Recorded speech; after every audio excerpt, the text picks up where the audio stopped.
What's going on, everybody? Welcome once again to the Marvel Roundtable. On this week's edition of the Marvel Roundtable, we've got a blockbuster of an episode. Yes, it's culminated almost 20 movies long. We are finally approaching the third Avengers movie as Thanos finally takes the center stage in an attempt to capture all 6 Infinity Stones. Can he run the gauntlet? That's a horrible joke. I'm so sorry. As we are breaking down Avengers Infinity War right here on the Marvel Roundtable.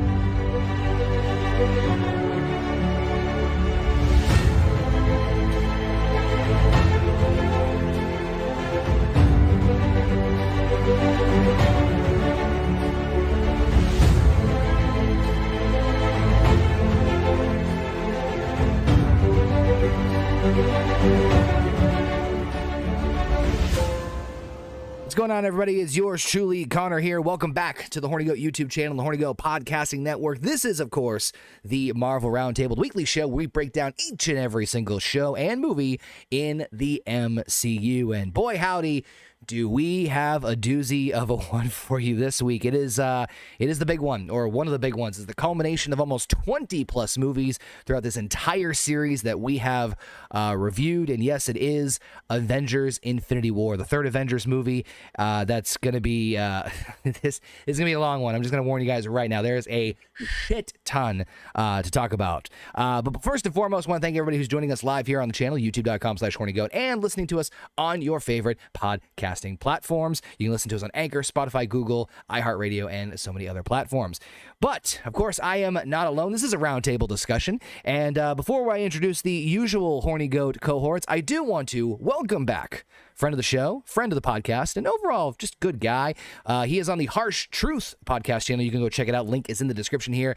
Frank has returned. What's up, Frank? How you doing this evening? What's happened? Very glad to be here for this really one of the best movies of the MCU, in my opinion. And happy birthday to you, sir. How old are you today? You don't look a day over, what, 21, 22? I am 35 years old. Good Lord. I feel fucking old, man. But no, I appreciate that. I'm glad to have you. We're glad to have you back on. We, of course, had Frank on for the Avengers Age of Ultron review. And make sure, again, go give him some love. Does a bunch of different movie discussions and different various topics on his channel. Again, link is in the description. Make sure you give Frank some love, because we do love having Frank on here. And he's always part of the chat, part of the crew, and part of the Marvel Roundtable. And, of course, we've got the usual cohorts. First and foremost, we got the power couple themselves in the Horny Goat. We got JP and Heather. What's up, guys? Not much. About to go strangle a toddler because she's now playing with her rubber chicken. Oh, I thought you were talking about. I thought you were talking about JP for a second. I'm just here for. I'm just here to watch. You just here what? I'm just here to watch. You're just here to watch. We've got, of course, everyone's favorite bear from upstairs, Canadian Basements. What's up, Basement? What's up? And you know what? I'm gonna echo Frank's sentiment with this being one of the best. It's actually my favorite Marvel movie. Well, you know, I got a little something for you later, which we'll talk about in just a second before we get into it. Of course, Senor Bobbit is joining us. What's up, Bobbit? Hey, what's going on, Conor? When we first discussed this roundtable, this was the movie I wanted to circle because this is one of my favorites in the entire MCU, and I couldn't miss tonight. This has obviously been on everyone's radar. I mean, you know, when I pitched the idea of doing this kind of discussion in this show, you know, there's obviously going to be movies that we were kind of looking more forward to than others. And I think this one, and rightfully so, just like Basement and Frank said, is definitely one of the most popular, one of the most requested, obviously, and the one that I think a lot of us were looking forward to for the most part. I don't want to speak on anyone's behalf. And there's a lot to go over, So, of course, this is the 2018 Avengers Infinity War. This is the third Avengers movie right before Endgame, where basically, long story short, TLDR, the shit hits the fan, and it hits the fan fucking hard. And there's actually not too much pre-production stuff I want to get into, because a lot of this is going to be story driven and whatnot. And of course, want to hear from your guys' thoughts in the chat, who's joining us live here on the channel, youtube.com/hornygoat. Horny Goat, and we got a lot of you guys joining us. We've got, of course, Paul Arzola, Tim, Federico. We got Tim. Thank you for the birthday wishes, Tim. Appreciate that. Federico, Alpha. I think we hit everybody. And Real Cody also joining us. Welcome, guys, as always. So this I don't even know where to fucking start to this one, because this, to be honest with you, there's so much to talk about. So I guess we'll start off with, once again, just kind of the way we talk about this in general is just talking general thoughts about the movie before we get really into the deep depth of it all. And I'll have our esteemed guest, Frank, kick things off.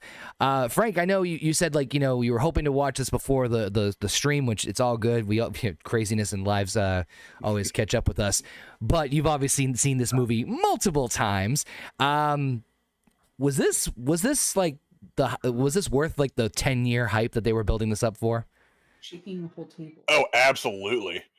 You know, one of the things that you end up comparing to whenever you get a series of films is how is the film like Empire? They make the comparisons to Empire Strikes Back because of the way that movie goes, and this really was that movie. And I think it's got like an extra dimension to it on top of that. So it was really a great way to set up everything that we would eventually get in Endgame. I thought it was a wonderful way to kind of begin the culmination of this, 20 movies at this point, and 10, 11, 12 years of chaos that we've seen building up to this moment. I thought it was perfectly done. I thought it's one of the best things that the Russo brothers have ever done. And they've done, I mean, coming from TV, telling stories in television shows and telling stories in movies are very different things. Agreed. And the way that they crafted, like, once they took over kind of the MCU from Joss Whedon, the way that they crafted everything to get to this point, I thought was beautifully done. The storytelling and the world building all to this point, and the way they handled it all, just from start to finish, because it's really, really easy to get lost in this, to really screw this movie up. But they found a way to get every character a couple of scenes to shine, and then of course you have the big battle at the end, which was pretty awesome. So yeah, I think this is probably my third favorite film in the entire MCU so far. Nice. But it's a close top three.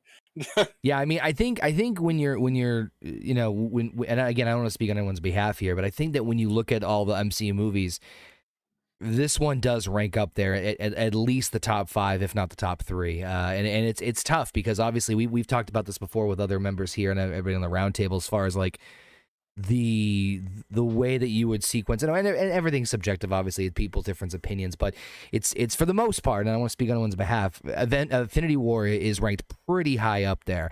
And to sentiment what you said too, in theory, combining these many franchises from the MCU, I mean, you look at the fucking poster that we're using for the background here and for the thumbnail. I tried to have the poster that incorporated pretty much everybody, with the exception of Ant-Man and Hawkeye. Every Marvel major character in the MCU is in here as far as the hero goes, with the exception of those two. And it's like, it's fucking insane. And for them to be able to balance that out, as it's not perfect by any stretch of the imagination, but at the same time, they let enough of the characters have their moments, which I thought was probably the most impressive thing out of them all, which we'll get into more detail in a second. Basement, I know you said you were kind of sentimenting, and we talked about this when we first started the roundtable, that Infinity War you liked better than Endgame, and I said I liked Endgame better than Infinity War. But I gotta admit, when I might admit defeat here, and I think I'm admitting defeat here, I have to rewatch Endgame, but shit, this was good. I mean, I like both the movies. The one thing that sets this apart from a lot of the other MCU movies for me is the quality of villain, and the fact that they have built up or teased over several, I guess, like post-credit scenes. They're teasing him coming, and everything's kind of been building towards this. To have it live up to what they have built is something that normally does not happen villain-wise in the MCU.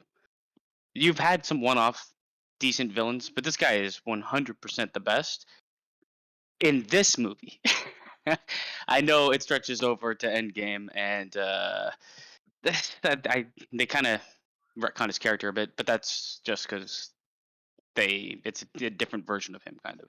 Yeah. But yeah, it's mainly they give a lot of screen time to the villain to build the villain up, and they don't necessarily. He's not like just a bad for the sake of being bad. You know, he actually has a cause behind what he's doing, whether people would agree with it or not. I mean, it's pretty fucked up, but still. Thanos was But right. like the one thing that I did want to add on, they do have a huge amount of cast, but it seems like they not only do they balance like giving character moments, they give genre moments. So like when you get like the Guardians, or you get like say you get like a scene with Captain America, it feels more like the Captain America franchise. Where if you get the Guardians, it actually feels more like we're excerpting from the Guardians movie. So they stay true to the characters, and the comedy is reserved for the people that should be in this, instead of everybody being fucking Tony Stark. Well, it's funny you say that, because upon doing my notes here, and I'll get to this in a second, actually, I might as well mention it really quickly now. Fun fact is that the Russos actually consulted with every director in Phase 3. Every single director for every movie, obviously with the exception of Civil War, because they directed that one. But they did weekly meetings with every other director from every other Phase 3 movie up until this point, in order to not. I think they were all listed as producers as well. Which I could definitely see, because sense, to kind of like second baseman's opinion there, it does feel like they are genuine to the characters, and it's not like the writing was done, which is tricky to do when you're handing off, like, you take care of these separate things, but then bring them together. Again, I have to get my hats off to Marvel on this one, and then the team that did this, because they were able to, in my opinion, they were able to not only balance, like we were saying, but to make sure they didn't like lose the charm, I guess, for lack of a better word, as far as the characters go. I just want to say one last thing, and then you can move on. Yeah. The movie is long, but it never gets to. I don't feel like Dragging. any drag or any filler. Everything that's happening has a purpose in it. So they never really like pad the runtime, and they really didn't need to. Right. And they still were able to fill. I mean, how long is the movie? Like almost 3 hours, 2.5. I think it's just shy of the 2.5 mark. Let me see here. 26 minutes. Okay, so yeah, I mean, it needed that time, in my opinion. Yeah. But no, good thoughts. I mean, JP, Heather, what'd you guys think of Infinity War? I didn't hate it.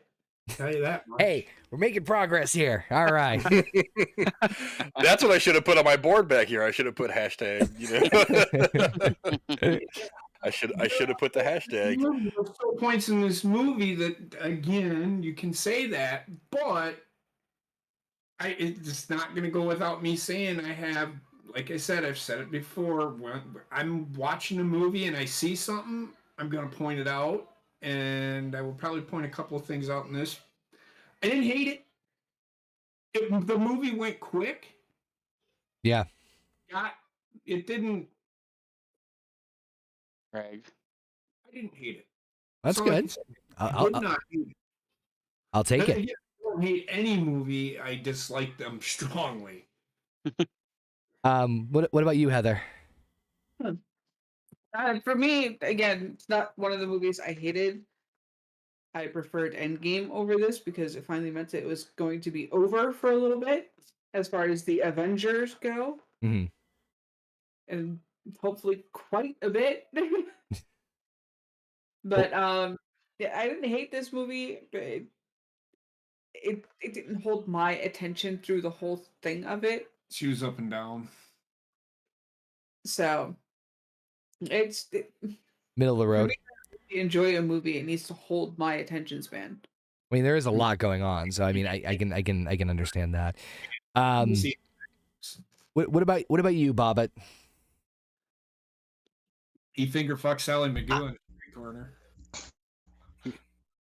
I love this movie because the fact that they didn't blow their load too early with this villain, like have him in like an earlier movie. They actually spent the time, fleshed out the character, and you got to see like little hints of them, like teases of them to keep the mystery going, and then it finally culminated into this big thing that we've only seen in the comic books, and they translated the comics very well into the movie, and I just love this movie to death. It's it is one of my favorite movies of all time, and this and Endgame are really amazing to me. And I just love how each hero got their, got equal screen time. There's not one that got more than the other.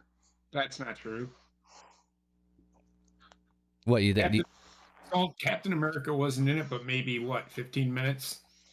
Fucking I think everybody was in for 15 minutes. Iron Man was in it fucking like an hour and a half. Well, yeah, he didn't. It didn't start off with him, but we'll get into the specifics. But I mean, I still. I'm just saying there was no equal time. You could tell who they were focusing on. Right. Well, I mean, I would say that just the Avengers, Infinity War, and Endgame has to spend time on Iron Man because I understand. Right, like, yeah. And that I'm not saying. I'm just pointing out that there's no such thing as equal time here. That's all I'm saying. No, I will agree with that. I equally think that I think that they definitely gave everyone enough time. Yes. I think, but I think you're right, Basement, in the sense of like, of course they're gonna put more on Iron Man because he, especially even if even the tone from Civil War was still focused on Tony on that aspect. But we'll get into the story in just a second. But one thing I did want to note too, just to kind of piggyback a little bit off of what JP said, is that is this movie perfect? No. There's obviously a couple of things here and there that even I kind of made notes about that just kind of made me scratch my head. But what I'll say is that to me, even those like nitpicking things that I'm doing with the plot and stuff, don't give a shit. I can let most of it go to enjoy the grander scale. Again, this is just me personally. I hear you, but a lot of the movies just keep punching holes in their story, is what I'm saying. No, I know. I get what you're saying. Which is, I mean, fucking Star Wars did it, and it pissed people off. I get it, but that's, I see things and I'm like, can't do that. There's no fucking way. So no, that's yeah. But like I said, there's things I noticed, but we'll get into that in a second. So the pre-production, Jesus Christ, I don't even know where to start with this thing. So obviously I kind of mentioned a little bit beforehand. Apparently during the filming of Civil War, the head writers of the movie basically started reading through comic books and writing down a majillion different ideas of what could happen in the films. They even did something kind of cool where apparently they actually got trading cards of all the MCU characters and literally spread them out to the point where they tried to figure out like where they would be in relation to when everything started. And that way they can also tell. Sylvia. What's that? There is no Pepe Sylvia. There is no Pepe Sylvia. As they came up with ideas for moments or scenes, such as moment when Thanos uses all the stones, these were written on cards and placed on a timeline to allow the writers to work towards those beats. Once this was completed, the writers compiled the cards into an initial outline that included moments, scenes, dialogues, and jokes, and they rewrote the outline to be more readable and sent it to Marvel for approval. They started working on the actual screenplays in early 2016. Of course, this took place in was released in 2018. So apparently they went through like a million different drafts, and obviously so.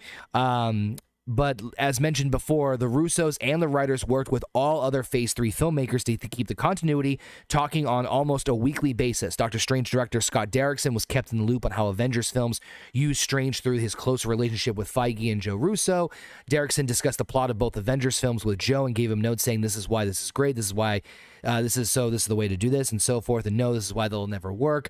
James Gunn wanted to ensure that the Guardians were as funny as they should be and as honest and truthful as they should be, and according to one of the writers, Gunn came up with at least one hysterical riff for the Guardians, and also chose the Rubber Band Man by the Spinners as their opening song in Infinity War. Gunn provided insight to make a choice made by the writers for Star-Lord that both Gunn and actor Chris Pratt felt was not true to the character, and the change was suggested by Gunn that did not alter the overall story. So basically the idea was that it wasn't they just gave the Russos like, here you go, but the dedication to them to be able to collaborate with the other writers and the directors in order to make sure, like I said before, to keep as much of the essence. So it's not like it's just like, oh, the characters here, even though they're written completely differently than what they were in previous films. I think speaks volumes. I think it's one of the reasons why things work, like especially, and we'll talk about this in a second, like the banter between Tony Stark and Doctor Strange at the beginning, because they're kind of the same character, and they would butt heads very easily. So it just something I really appreciated. The other part, obviously, to kind of briefly talk about was the fact that when Feige announced all the Phase 3 movies, Infinity War was originally supposed to be just Infinity War Parts 1 and 2, but it was changed to Endgame later on down the road because they wanted to, and we'll probably talk more about this when we get to Endgame, but they wanted the movies to be very distinct and different. I'm pretty sure most of us have seen Endgame here at this point in time, so fucking spoilers. I mean, do you guys feel like they definitely created two very different movies with that in that respect? I think they definitely did. I did see it. Absolutely. Where's the difference, though? I guess I'm just. Wait, have you seen Endgame yet, JP, or no? Yeah, I've seen it like 3 times. Okay. There was more certainty in the characters in Endgame than there was in Infinity War for me. But I'm like asking a question. I don't know what everybody means by yes, they were 2 different films. 2 different feels to the film. Different tones, different themes.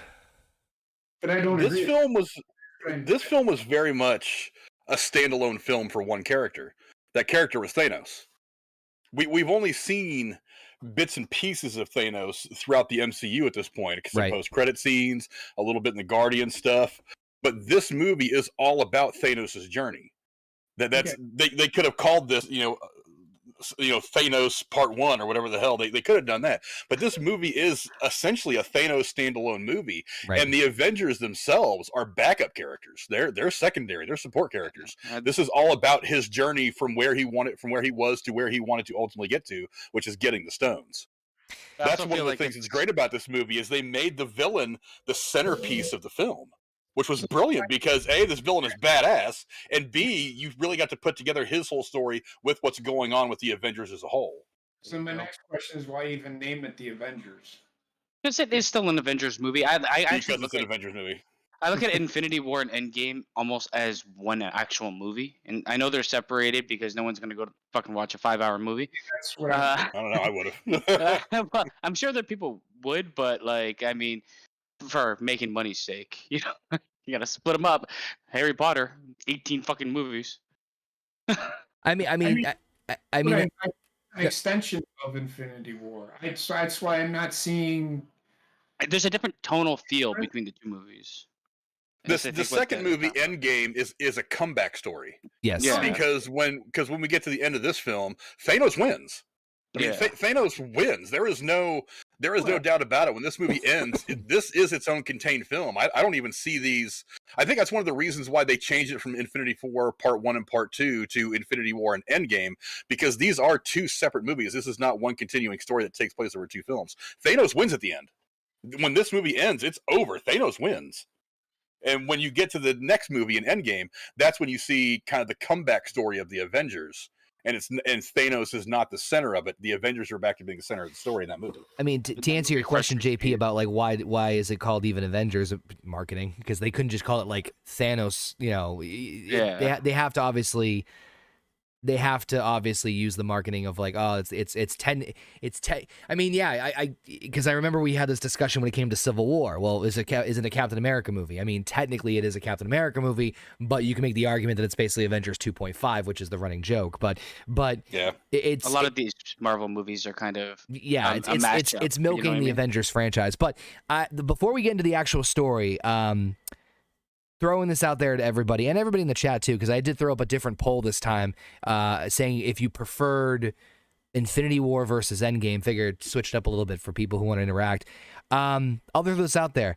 At this point in time, not taking into consideration the next 3 or 4 movies, at this point, seeing everything we've seen in the MCU, is Thanos the best villain? 100% yes. Oh, yeah.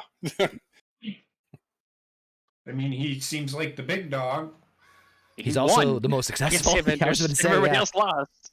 I'm just saying, he seems like they saved this character, even though you've seen him throughout. Apparently, he's the mastermind behind all of this bullshit that's been going on. I guess. He's been hunting the Infinity Stones, and they've been a major piece in each story, right?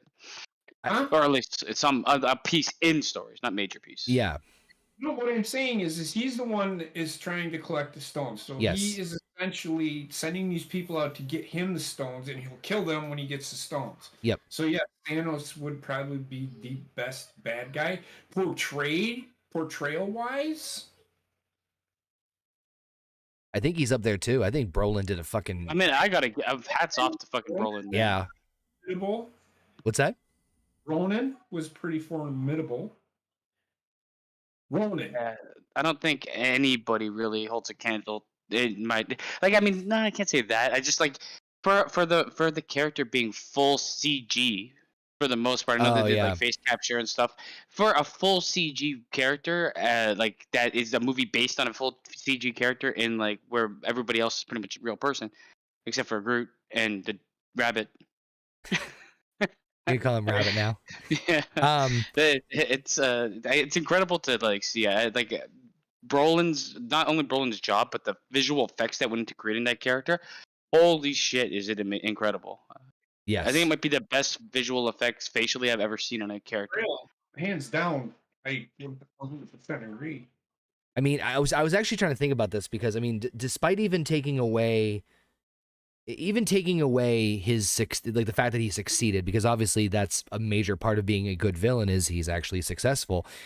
I think, you know, and even trying to like put aside the build up, he's just an intimidating son of a bitch. But we'll get into the specific. I mean, Bobbit, what do you think Thanos at this point in time is the best MCU villain? Yes. Yeah, because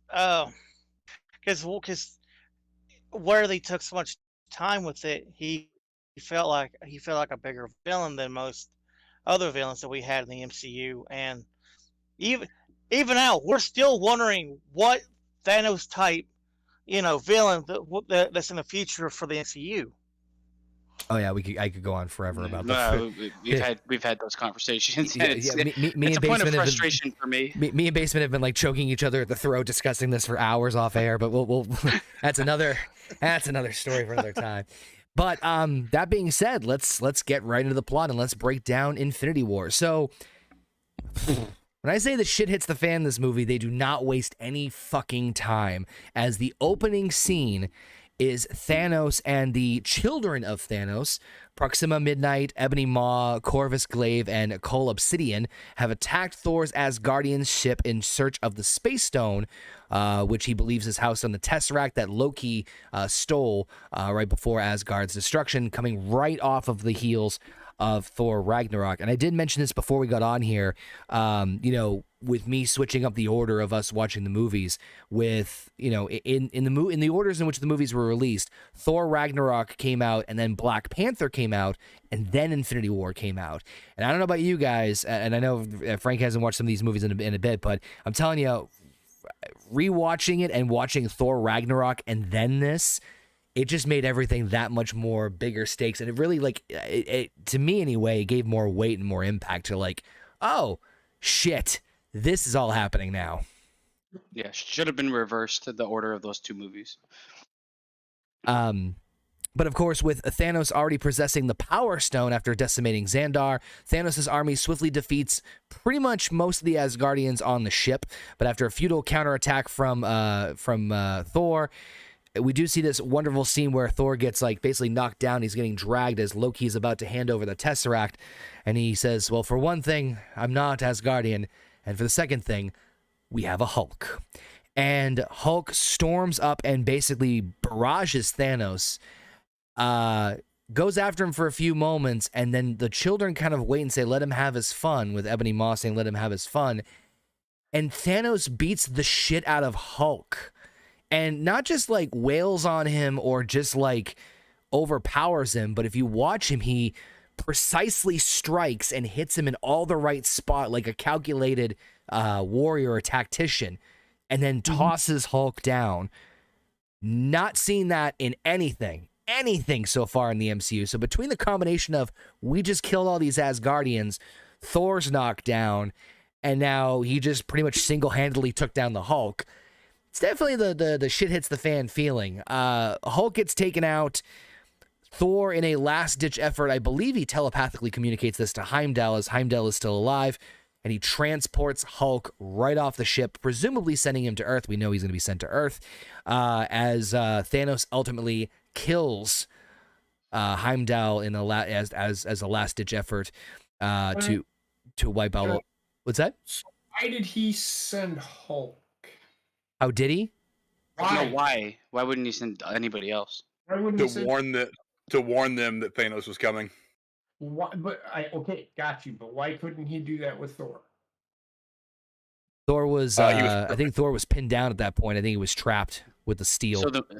So the movie could happen. Yeah, There's gonna be a lot of answers Called like plot that. device. Yeah.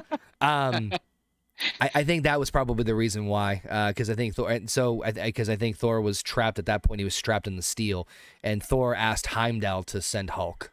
I think that was because Heimdall and Thor. I asked that question too, and I didn't. I kind of. It's one of those things where I'm like, I could nitpick it, but it would make more sense for him to send Thor since he knows Thor and knows nothing about fucking Hulk. Well, they do establish that Thor has a telepathic connection with Heimdall. He's able to communicate with him telepathically from Thor Ragnarok, and I even think they did in the Dark World. So I think the implication was that Thor's like, send Hulk, and so because they look at each other, and then Heimdall's like, yep, and then he sends the big green guy off. Thanos kills Heimdall. Loki, in a last-ditch effort, as Thanos extracts the Space Stone from the Tesseract, tries to stab Thanos because that's going to go over well, and chokes Loki and then snaps his neck right in front of Thor. You know, it's funny. We've seen Loki literally die 2-3 times at this point in the MCU, but again, after what we saw with their relationship from Thor Ragnarok, again, it just adds that brevity and weight to it. So Thanos and the children escape, now possessing 2 of the Infinity Stones. They're on their way to get the 3rd. Thor is freed from his prison just to lop over to Loki's body just as the ship explodes, and Hulk ends up crash landing at the Sanctum Sanctorum, transforming back into Bruce Banner, simply saying Thanos is coming, and that's when we get the fucking title card. Jesus Christ. So he has 1 stone already. Thanos. He has 2 stones already. He has the Power Stone already. Okay. But he had the 1 stone when he got there. Yep. Yeah, they do allude to it later, saying that he conquered some planet or some shit. Did he get that stone? Off camera. So one of them he got when he attacked Xandar, the planet that you see in Xandar. That's it. Yeah, there you go. So the Power Stone was left with the Nova Corps and Xandar at the end of the first Guardians movie, and Thor does mention in a dialogue later on that Thanos obtained it a week ago prior from blowing up, like attacking Xandar and basically decimating it and stealing the Power Stone. And so now he's now has possession of 2 of them at this point in time. But I mean, good Lord. You talk about like the what's that? This needed to happen. For this villain to be credible, at the beginning, yeah. He needed to be shown to be not only he needed to be shown to be more powerful than the 2 most powerful Avengers, which is, in my opinion, Hulk and Thor. Yeah. Right. They've established that already coming to this point, and I do like the fact that this is the first and last time I think we see a one-on-one fight. Well, only in a group setting can they actually kind of counteract him, but one-on-one, nobody stands a chance against him. I think the Hulk fight was genius, to be very honest with you, and I think it's one of those things that's kind of underappreciated in this movie, and the reason being is because when you look at all the event, kind of like what Baseman said, Thor and Hulk are presumably the strongest of the 2. And so for Thanos to come in and basically just mop the floor with them, but for some reason Hulk specifically, because no one has ever manhandled him like that. Yeah, he's been tossed around, he's been done this and that, but no one's pwned his ass like that before. In any situation. We've seen him we've seen tanks firing at him, we saw a Hulk buster armor, we saw this, and a simple boxing, almost like an MMA fight, and he fucking just plops him down. And this is something I want to mention too before, because I'm going to mention this numerous times. The score in this movie is absolutely phenomenal. It's great. I don't usually comment on the music too much in the movies because there's so much to talk about with these Marvel movies, but specifically this one, there were several moments with the score that I was just like, man, it drives home that emotional point. And I even noted that as my second fucking note. The music in the background with the reveal of Thanos is just incredible. But like I remember the scene where when he drops Thor or drops Hulk, and you just hear dun dun dun. Like it's just that the dramatic weight to it. And there's other moments where the score just like really fucking drives home the point. But I mean, good lord, what an opening scene! I think it's the best opening scene in all of Marvel. I mean, not only does it set the tone of this entire movie right off the jump, it hits you right in the face. And not only that, but you got two huge character deaths in the first 5 minutes. Like before the opening title card, Loki and Heimdall are both offed. And it's like Loki is the one like bad guy. I know he's not necessarily a bad guy overall, but yeah. he was the one villain other than Thanos that everybody really, really liked. I mean, every other villain has gotten kind of shit on for one reason or another, but this is a guy they're like, Loki's dope. They snap Loki's neck in the first 5 minutes of this film. Same thing with Heimdall. Heimdall's a very important character, and one that I really thought was kind of has been underused big time in the MCU. I love Heimdall, but and he is essentially he is the other confidant to Thor, other than the Warriors 3, who we never really see much after the second Thor movie anyway. Didn't they die? Yeah, they died in Ragnarok. They died in Ragnarok. I think they, but it wasn't a good send-off. They were, that wasn't good. I didn't like that. But yeah, I mean, so Heimdall is the one real connection to Asgard that he still has left at this point. And so he loses his brother Loki and Heimdall in the first 5 minutes. Those are two very, very big deaths. So this movie hits you right in the face, right from the jump. And when the title card starts rolling, you're like, wait a minute, what? You're already kind of like back on your heels and you have no idea what's coming next. And that's what makes all this movie hit that much harder. And Infinity and Endgame, like Thor is he might not have the most screen time, but he is a very important character to these two movies. He goes on a story arc that he's the only one that really goes on it, but it's a good arc. It's the best arc for Thor, in my opinion. It gives him much more character growth than the movies prior to this has done. Well, I'm sure we'll talk more, but just real quick on a personal note, next to Thanos, Thor's my favorite character in this movie. Which we'll get more into it because of just the journey he goes through. But I mean, Heather, JP, the opening scene, Jesus Christ. They certainly went balls to the wall with this opening as much as they could and not spoil everything for the end.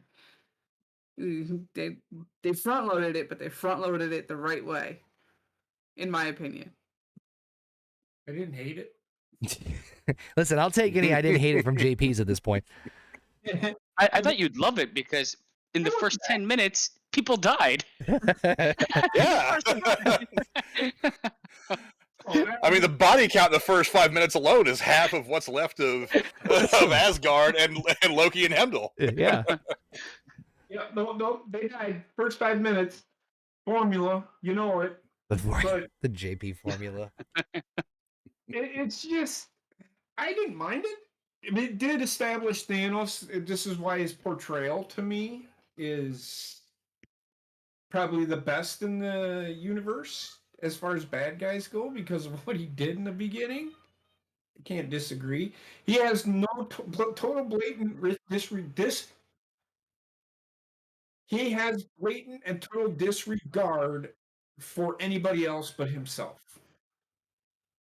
Well, more, yeah, right, because he was all about the mission.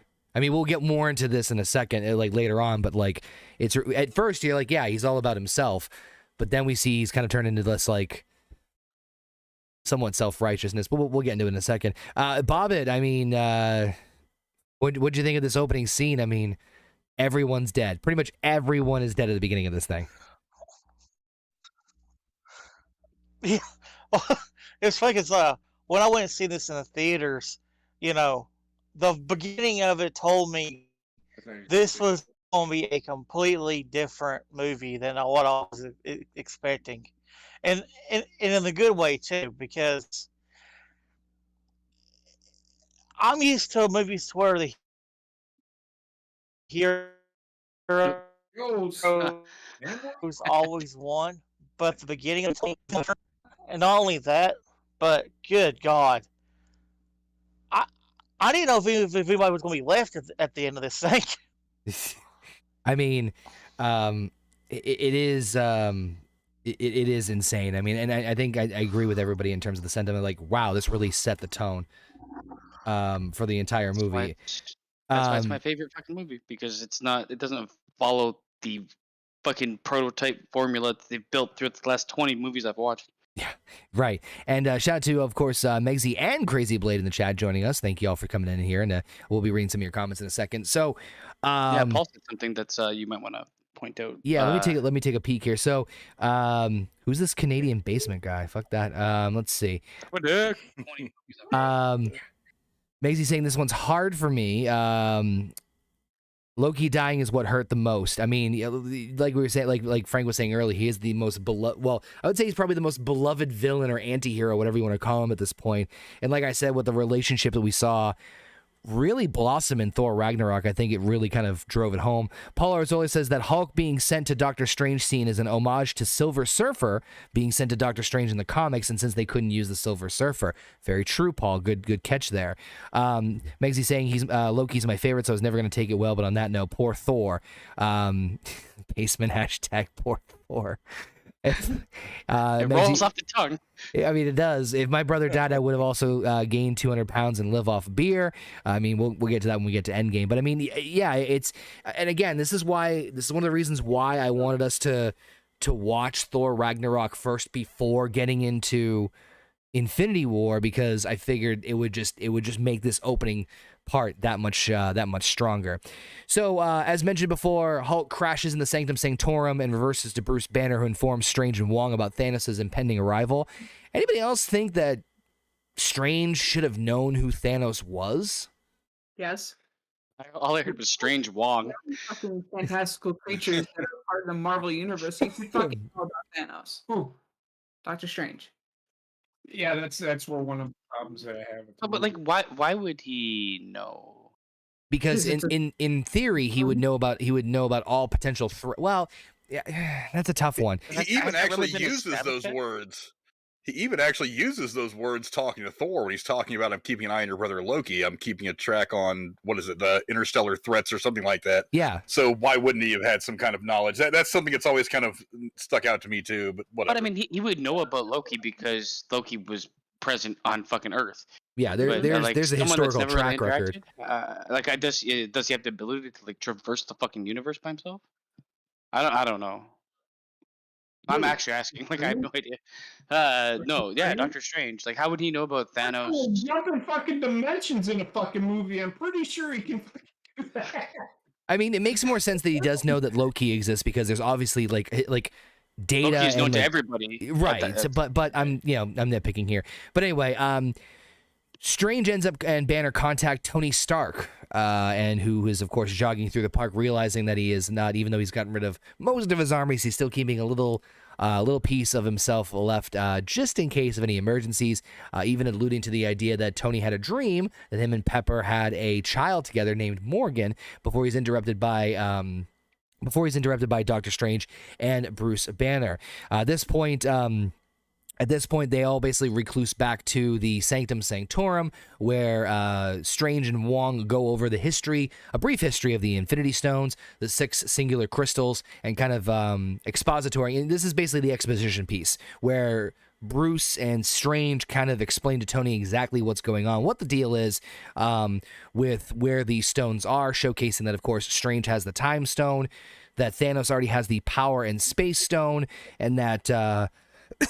excuse me, that Vision, of course, has the Mind Stone. There's a couple of things that made me kind of like tilt my head a little bit about the scene, and it's not anything major, but I did kind of note that did Bruce retain all the knowledge of this stuff? I don't know how he knew, like, unless like Hulk overheard and he retained the memories from the Hulk. You know what I mean? Like, it's the one thing that I'm not 100% sure of, like how Bruce knew all of this. Was that really what happened in that scene? I thought like the exposition was for not only like for Bruce as well as No, Bruce Tony Stark. explains. Wong explains. Well, I guess. Well, no. I guess you're right because I guess that. All Bruce says is Thanos is coming and he's the scourge of some shit, and then Wong, from what I recall, Wong explains the origin of the Big Bang, The and Infinity these Stones. stones all came about to be, and I felt like at that point I didn't really get the vibe that Hulk or Banner really knew anything, but maybe I mean, after that, he knew enough that Thanos was a threat and he was coming, and that there was like impending doom, and that like he had the I ability think to once you wipe out saw the. like. But he was there, right? Technically, he was there while he was looking for the. He came for the stone. I'm assuming there was a conversation had before we showed up on camera Right. about why he was there, right? I was about to- And I was- that's, I guess. I did note on my notes here that there's maybe that you could chalk it up to the time between when Thanos' ship shows up at the end of Ragnarok to the violent, chaotic destruction that we see at the very beginning of Infinity War. But I don't know. I got the vibe that like Bruce knew more than he should have. Maybe that's just me. Maybe I'm reading it too much into it. I don't recall the exact conversation, but doesn't Thanos do a little bit of that monologuing at the beginning of the movie as well? He does. Well, the problem is Hulk comes out of nowhere. I can't. It's true. And he's like, "We have a Hulk," and he just flies in, and then he's unconscious. But like, Bruce was. Oh, you know who does the monologuing? The fucking Squidward. Ebony Maw. Oh, Ebony Maw. That's right. He does. Okay. Yeah, Okay. he does So, monologue at the okay. very beginning. Okay. But that makes sense. It was a weird thing that I noted. I'm like, does Bruce know more than he should? I don't know. I mean, again, this movie's got so much going on. I'm nitpicking here. I got a couple of nitpicks for this part too. If you're not gonna move on. Well, I was gonna get to. Let me just get through this little part here. So, realizing that they must find Vision to protect the Mind Stone embedded in his head, Tony realizes they must make contact with Steve Rogers to find Vision, who apparently Vision has shut off his GPS tracking device because he just turned his location off on his Android phone. And that Steve Rogers might be the person to find him. At this point, it's when Tony kind of catches Bruce up to the fact that the Avengers have technically split up and that they had a hard falling out, where it looks like he's about to go and make the call, as we saw from the flip phone at the end of Civil War. But he notices there's some strange commotions going on outside. But before we get to that, Basement, you said a couple of things that you wanted to make notes of. Just quick thing, and it's like this is a massive nitpick. Tony Stark out in fucking public, running around with his wife, and there's no like people coming up to him since he's a fucking Avenger, or no like reporters or anything. He's just like out in public, and everything's fine. He'd be like fucking coveted figure, and he has press conferences all the fucking time. I mean, let me put it this way. You saw the last time that he was surrounded by paparazzi at Iron Man 3, and he threw the guy's phone. So I mean. It's a nitpick, but I feel like there should have been some sort of like, "Hey, you're Tony Stark." If the guy was an Iron Man suit, I'd leave him the fuck alone too. You got to think though, New York and places like New York and Los Angeles are kind of different places compared to the regular towns that you and I live in. If a famous person were to walk down the street in the town that I currently live in, yeah, people would lose their shit because nobody famous ever comes through here. But in places like New York and LA, famous people are all over the place. There's pictures in every National Enquirer all over the internet of people having, tacos at some taco place, taco stand on the corner, and not necessarily being mobbed by people. So LA and New York are kind of different environments when it comes to celebrity. That's true. It's true. Yeah, I mean, so it's not too out the realm of possibility. Yeah, it's not like it was for me. I was like, it doesn't really matter, to be honest. But yeah, whatever. It's the only other thing I had was just like, for some reason in this fucking scene, Mark Ruffalo just killed me. He killed me with his fucking bulldog crybaby shit. Sometimes he becomes too Mark Ruffalo in scenes, and this is the worst of him in this movie. Oh, they did Hulk dirty in this movie. I cannot like the way they did Hulk in this movie. I mean, they only had him once. It's one thing if they would have like brought him out like at the end of the battle in Wakanda at the end of the film, like if he finally would have got his shit together and come out. But it's like the whole movie, he's just not there. And I'm like, this is one of your most bankable characters. Like coming into the MCU, the Hulk was probably the most popular character you had. I mean, because Iron Man was not that big of a deal until they made the first Iron Man movie. Captain America had never been that big of a deal. So really the only marketable star that you had that had his own TV show a couple of times, a bunch of TV movies. They already did one movie about him a few years earlier with that Ang Lee movie that came out that wasn't attached to the MCU. He's your biggest star. You don't even have him in this movie. I understand at this point that Iron Man and Captain America have kind of overtaken him a little bit, but he is still a big part of this thing. And to not use Hulk at all, yeah, there was. I didn't like the way they did that at all. They did Hulk dirty. I agree with that 100% because how many Avengers are there really? Oh Jesus. Well, they turned Hulk. They gave him the Hulkbuster suit. Why not just turn him back into Hulk? I didn't really get like the. Yeah, they did. Like for instance, it made no sense. I can wholeheartedly agree with what Frank is saying. Because isn't he one of the original Avengers? Yes, he is. Yeah, not just in the MCU, but in the comics as well. And I was asked this question to Heather on the way back from the grocery store. You have Iron Man. Yep. Thor. Yep. Captain America. Yep. And an Incredible Hulk. Mm-hmm. Did I say Iron Man? Yes. You said Yeah, you did. But then you have Hawkeye and Black Widow. Are those the original 6 Avengers? Yep. Okay. Well, so my point is, so what I know of the universe itself, and I know the movie is trying to do this. Apparently, everybody is an Avenger. Yeah. Basically, there's a lot of superpowered people in this universe. I would also say like I'm not shitting on it. I'm just trying to figure out good. Everybody's being called an Avenger, if that makes sense. Yes. How's everyone doing, bro? Who the fuck is this? It's Curtis, bro. DJ Kurt. Oh, I don't know. What's up, DJ Curtis? Didn't see you pop in there. Oh, what's going on, Conor? What's going on? No, we're just going over the Infinity War movie. Oh shit. Oh, all right. He's as high as I am. I seen him in here. I was like, oh shit, let me go and say what's good. I don't hardly talk to you guys, so. It's all good. We're live right now, but hit us up afterwards. All right.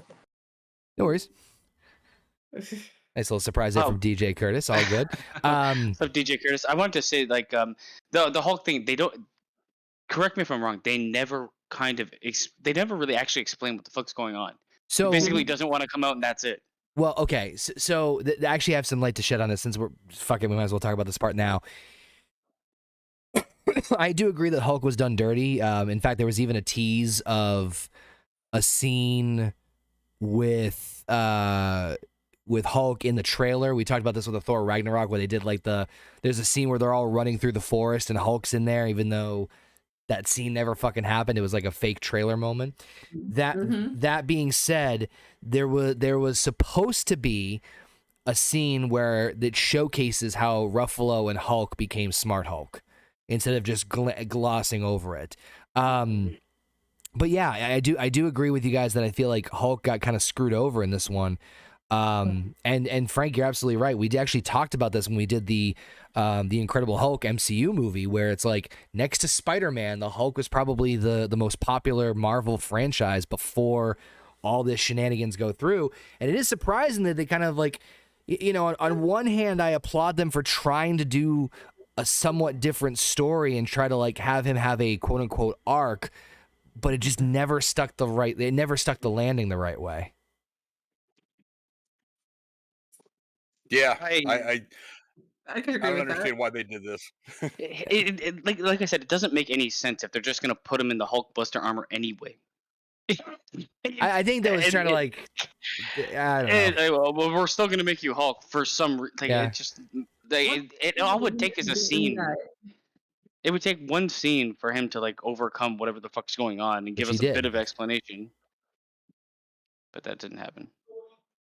Or even just one piece of dialogue. You've got an almost 3-hour long movie.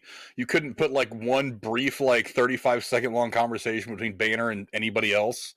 in there to kind of just give you that narrative, that narrative piece to say, okay, now this is all going to make sense now for the rest of the movie. Yeah, I don't know. It's all I know. I didn't like the way they handled Oh, Hulk. having the Hulk head appear and him going no, and then running away like a spoiled brat who is about to be in trouble.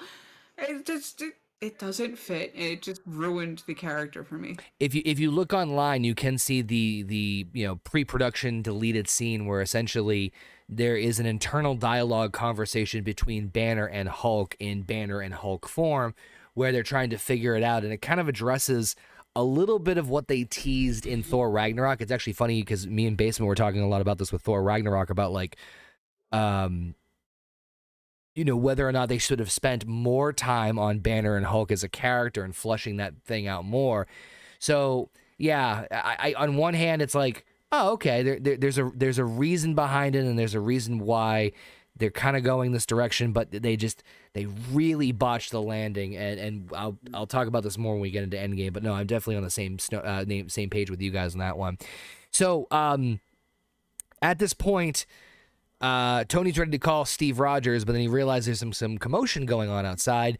So Tony, Bruce, Wong, and Strange all leave the Sanctum Sanctorum to see a giant goddamn spaceship landing in the middle of fucking New York City. Isn't that the worst? Just traffic sucks. So that's never been done before in movies. Another Wednesday. Yeah, it's another Wednesday. In a superhero movie, yeah. I have to stress that I do love the banter between Tony Stark and Doctor Strange, because again, they are the same fucking characters. So I love how when they're like trying to tell each other to do something, neither of them is fucking listening because they're stubborn dicks, and it's just really funny to me. So of course they are confronted by Maw and Obsidian, who arrive in New York to seize the Time Stone from Strange.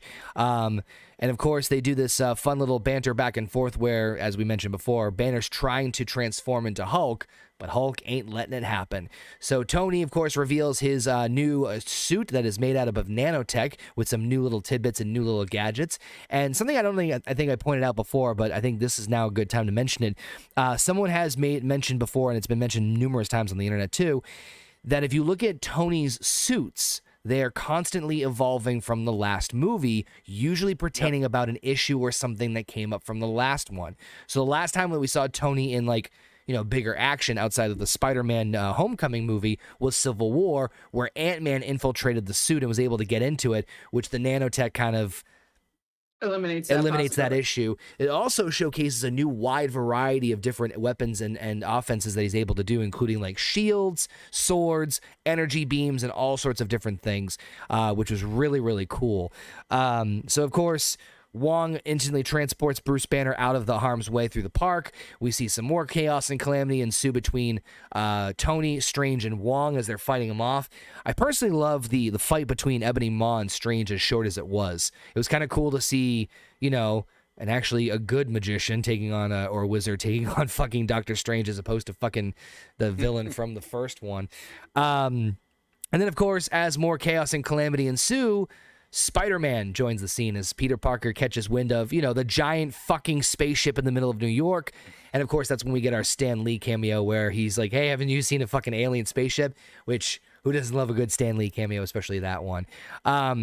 So at this point, all the craziness ensues. Everyone starts fighting, and it ends up with Ebony Maw ultimately getting a hold of Doctor Strange, transporting him up onto his spaceship. Meanwhile, Wong stays put with Bruce Banner, and Bruce seems to get a hold of Steve Rogers' phone, while Iron Man and Spider-Man end up on the spaceship, with Spider-Man getting his new Iron Spider armor, and Tony sneaking aboard the ship. So I know I just kind of covered a lot in that opening scene, but I figured might as well roll this out here. This opening part was, it was kind of cool. I guess the part that I was kind of a little apprehensive of is it really kind of cemented the idea of, yeah, the Avengers aren't really a thing anymore, right? Or at least they're not a thing right now, because it's just fucking Tony. That's really all it is. Well, it's Tony and S.H.I.E.L.D. But at the same time, they're all under the watchful eyes of the government now because of the Accords. Right. They kind of can't all be together in that aspect because some didn't sign when some did, and it's just a whole big clusterfuck that never gets explained any further than, oh yeah, there's the court-martial. So Well, I mean, we know that at least majority of them and are, and we'll get more explanation once they reunite with other members. But I have my little gripe about that one character in particular. But when we get there, we'll get there. But either way, I still thought the opening scene was fun. I did love seeing Spider-Man just kind of swing in and like still his usual kid banter self. And we saw that that relationship. Again, I personally thought that the confrontation between Ebony Maw and Strange was probably my personal favorite, mainly because I hated the villain in Doctor Strange 1, so it was nice to see like more of a back and forth.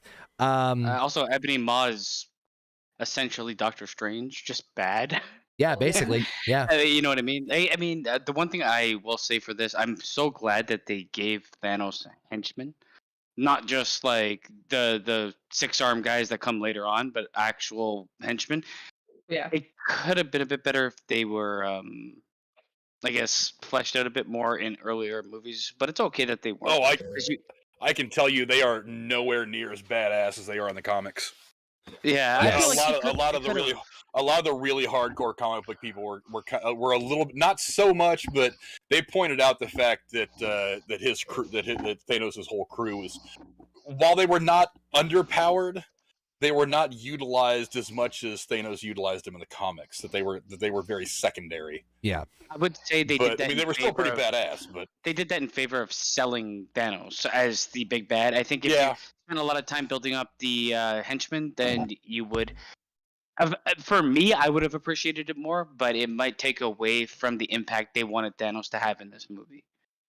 Oh yeah, it is a. But one of the things that this fight proved, though, was that these guys are not. They're not the regular Avengers bad guy fare of, like Ironmonger from the first Iron Man movie. Is these guys can kill the Avengers. I mean, they can come in here and whoop ass, as kind of evident by the way the movie ends. It's like they are more than what the Avengers can handle, especially with the Avengers being in the fractured state that they're in at this point in the MCU. The only way that they actually beat them is with like 3-on-1s, basically. It's usually a team effort, right? Yeah, I do. It is a double-edged sword. I do agree on both parts. Like on one hand, Frank's right. In the comics, the Black Order, which is Thanos' children, in this one is what they call them, like Maw and all those, they are fucking immensely powerful. But on the flip side, when you're looking at this as okay, we have to tell this story in theoretically one movie, yeah, they're going to be basically sacrificial pawns, but they're not going to be necessarily pushovers either, which is the part that, I mean, it wasn't just like you had fucking the Wilhelm scream, although I think the Wilhelm scream is actually in this movie now that I think about it. I think I have that in my notes. Most likely. When Maw like gets flung out of the ship. Yeah, I mean, they're not like completely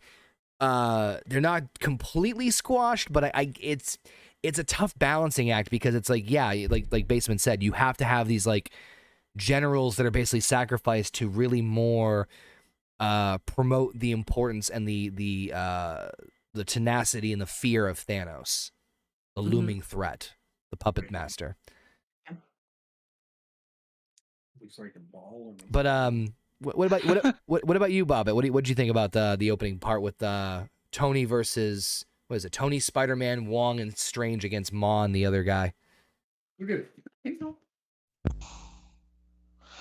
I thought it was pretty good. It's always nice seeing Spider-Man on the big screen, and but I really have nothing else to add other than if I somehow leave the call, it's because we're getting some bad weather here.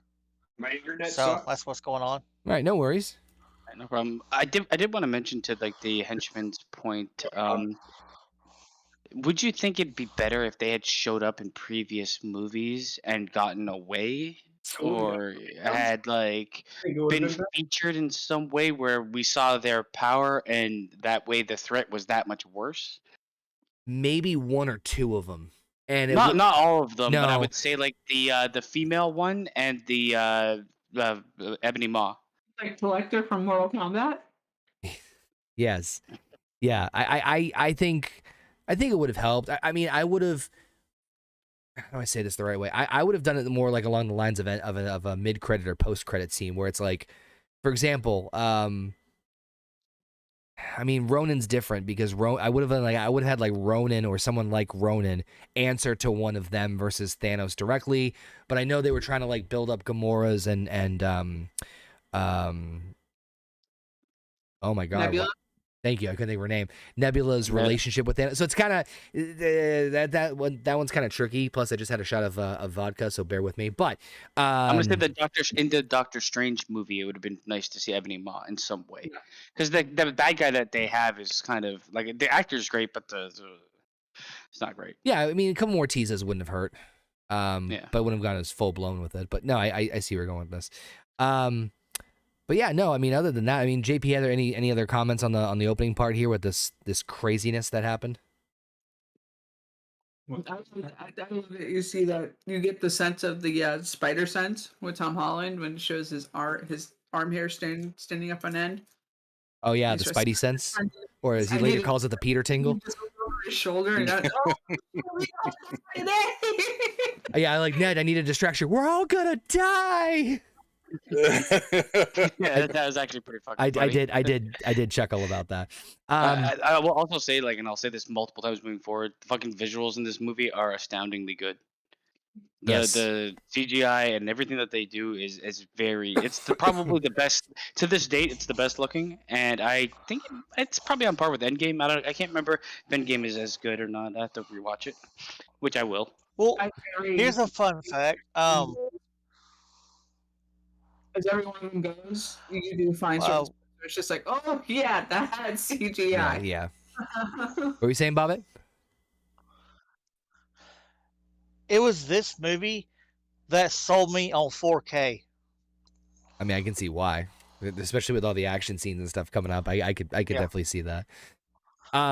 So meanwhile, while all this other craziness is going on with just the Time Stone, we do cut to I almost said jolly old Scotland, but fuck it. Jolly old Scotland, where we see Wanda Maximoff and Vision have been in hiding, with the two basically being star-crossed lovers and away from everybody, with of course Wanda rendezvousing with Vision. Vision, of course, as we mentioned there before, turning his location off, and basically the idea of them being like the forbidden lovers that can't be, it's Romeo and Juliet essentially. They're on two opposite ends of two polarizing families, and they the forbidden love and blah blah blah. I do love how Vision's like stay and don't don't go, just stay with me and we'll just stay here and we'll figure things out because this works. And I love, I'm not really big into like romantic stuff, just me personally, but I will say that like the charm of this scene I really enjoyed because it kind of re-emphasize, and again it's gonna make what happens at the very end that much more powerful and just kind of re-emphasize it, because we saw teases of this in Civil War, but I think this very simple scene with them just kind of talking and Vision trying to convince her to stay and then them essentially run off together really drove it home for me anyway. But of course it doesn't last too long, as Vision's just talking off by himself and then he gets fucking stabbed in the chest.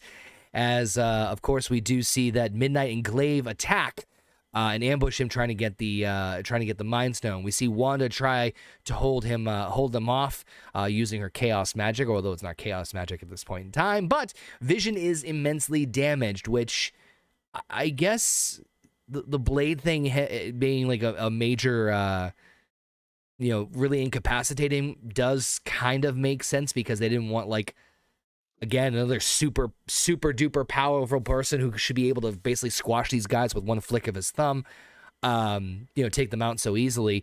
But as we see them, battling forth and going back and forth, we see that Wanda's kind of overpowered by the two of them until she gets some reinforcements in the form of Captain Steve Rogers, Sam Wilson the Falcon, and Black Widow, who help even the odds as Midnight and Glaive end up retreating, with Cap, Falcon, and Black Widow grabbing Vision and Wanda and looking to seek shelter in the Avengers facility in upstate New York.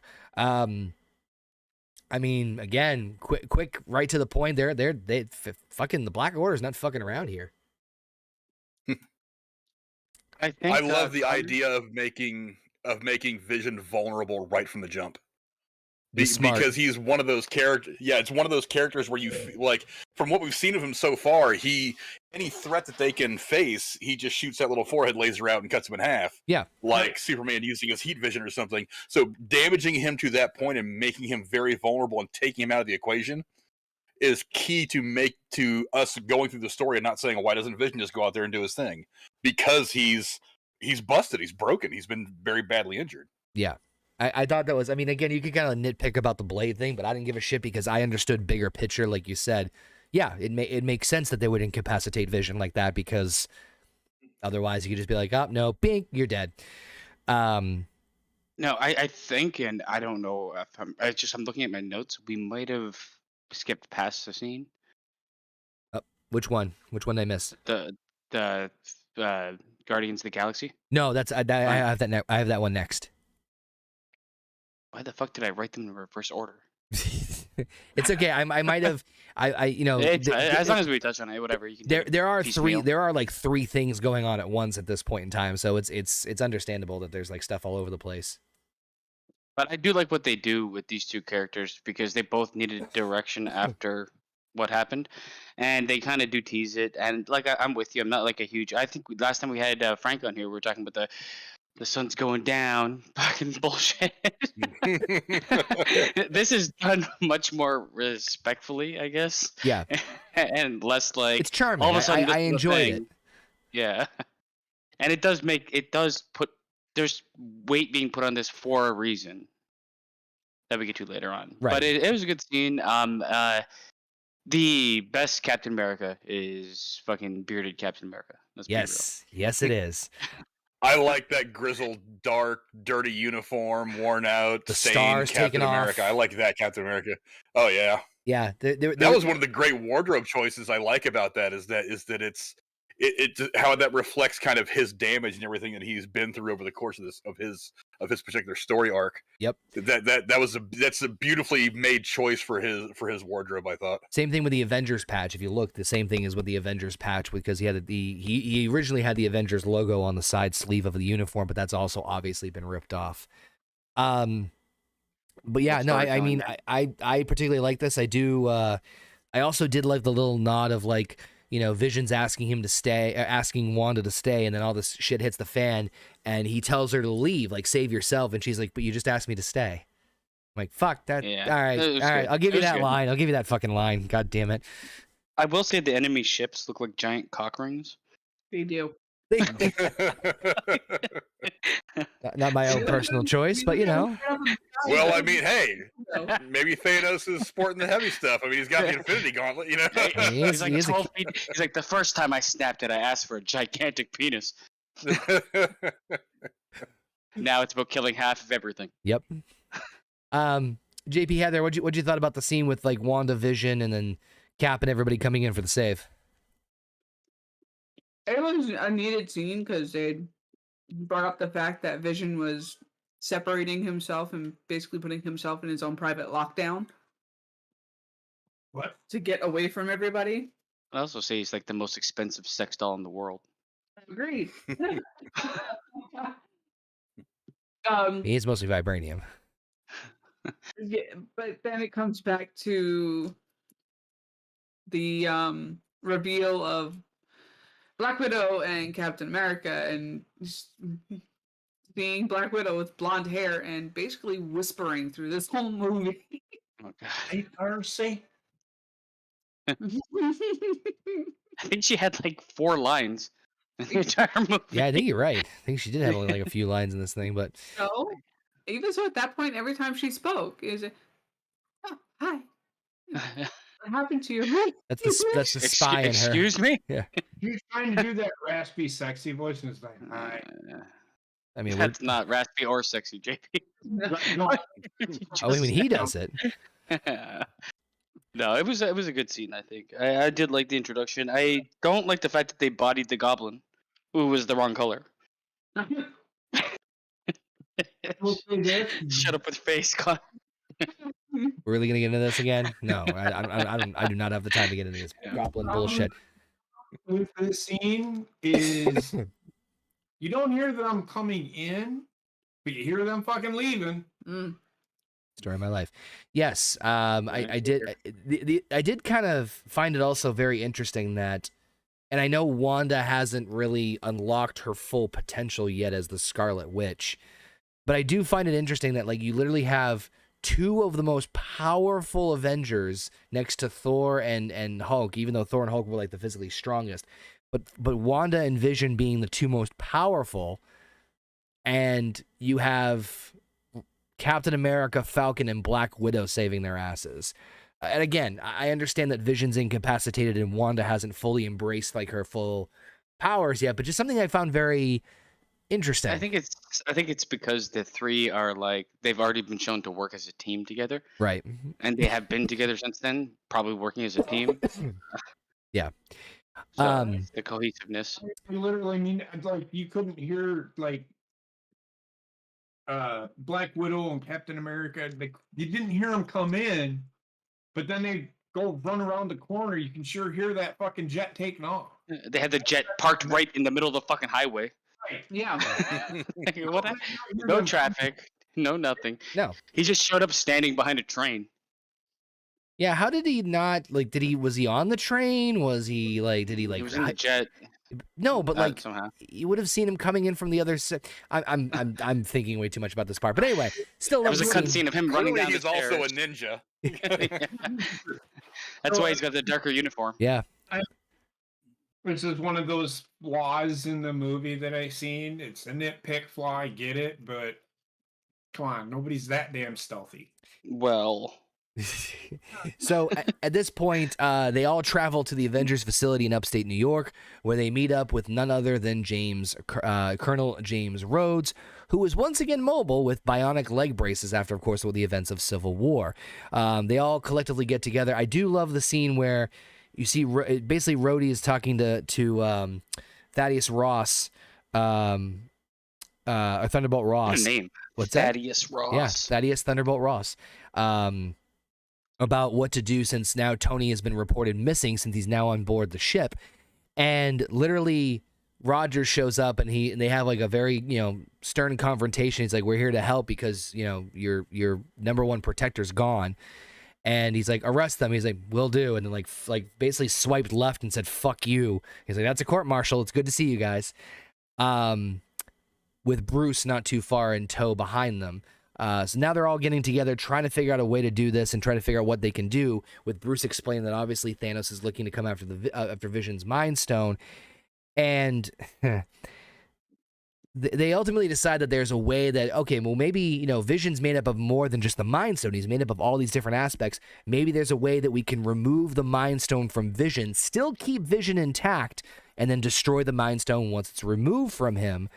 And they said, well, they can't do this here, but he does know a place they can do it, which is, of course, none other than Wakanda. Now, there is one part about this movie that this is my hill I will die on, as far as the only thing that I'm just like a little, is the line, we don't trade lives here, Vision.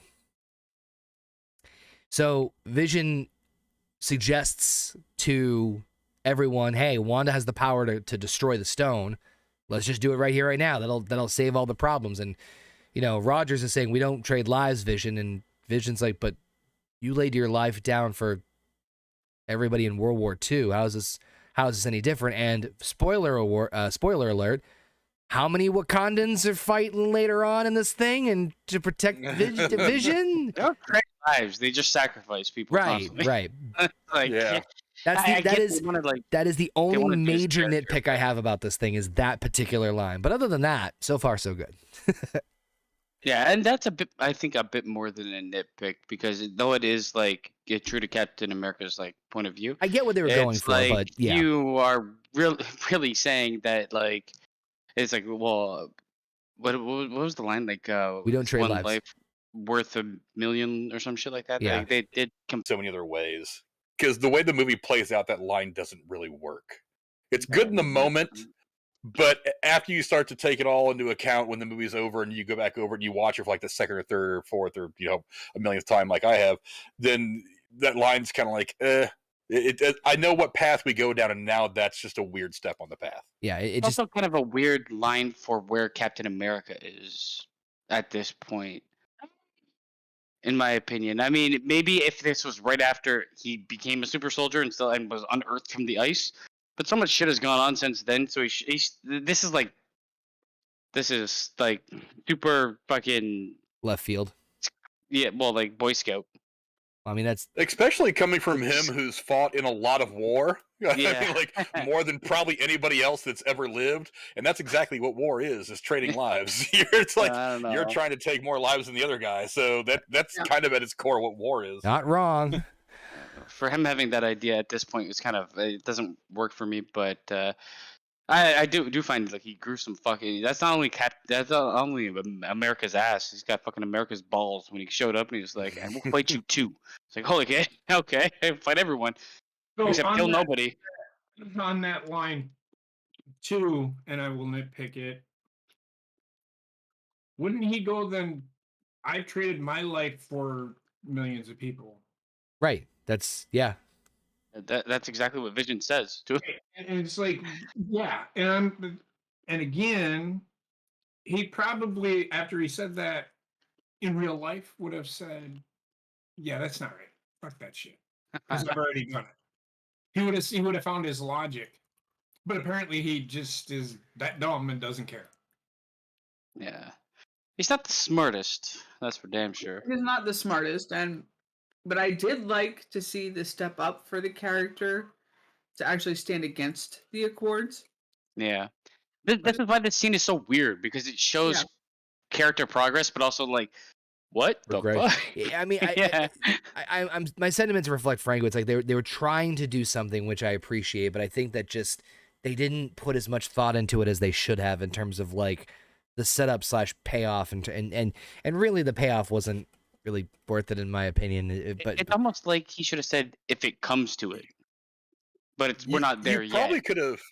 Yeah, you probably could have cut that entire bit of dialogue out, and nobody would have noticed. Just walk him in that chamber basically. and start shooting his head with the lasers to try to get that thing out, and I don't think it would have affected the movie at all. Yeah, I actually agree with that. I mean, people might come up with questions. Why not just kill him 'Cause- right away? But then it's like, why would you kill him at all? Because to me, like you have there are plenty of emotional moments in this movie, even though like, I mean, fuck, we just talked for like a half hour just in the opening fucking scene before the goddamn like title card shows up.